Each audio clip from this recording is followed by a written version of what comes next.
मौसम से मुतालिक आपको खबर दें कि कराची से खैबर तक और गिलगित से गवादर तक मुल्क भर में शदीद सर्दी की लहर बरकरार है।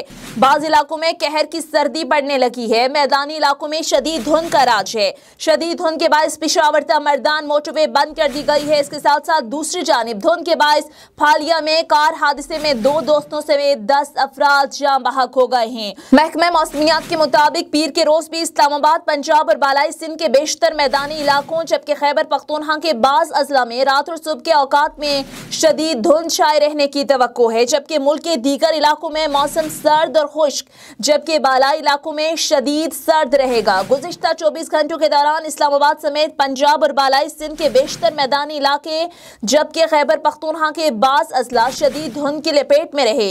बालाई इलाकों में दर्जा हरारत -25 रिकॉर्ड किया गया। स्कर्दू में यकबस्ता मौसम के बायस ठंड का 25 साला रिकॉर्ड टूट गया। दर्जा हरारत -20 तक गिर गया। नदी नाले जम गए। पानी की लाइनों के बाद गाड़ियों के ऑयल भी जमने लगे। हर तरफ बर्फ के ढेर लगने से बालाई इलाकों में राबिता सड़कें बंद हो गई। अस्तोर में पारा -11, गिलगित और ज़ियारत में -7 तक गिर गया।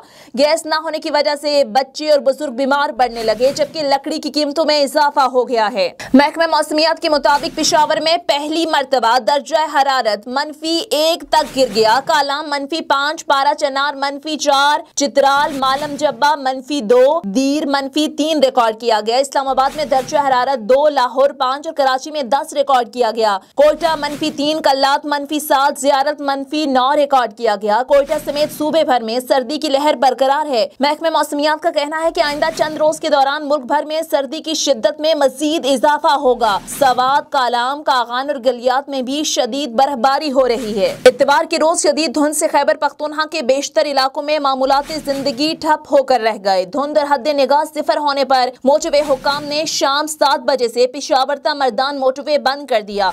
सवात, कालाम, दीर, शांगला, सवात में पहाड़ों पर बर्फबारी की वजह से न सिर्फ सर्दी की शिद्दत में इजाफा हुआ बल्कि मकामी आबादी के साथ साथ सयाहों को भी शदीद मुश्किलात का सामना करना पड़ा।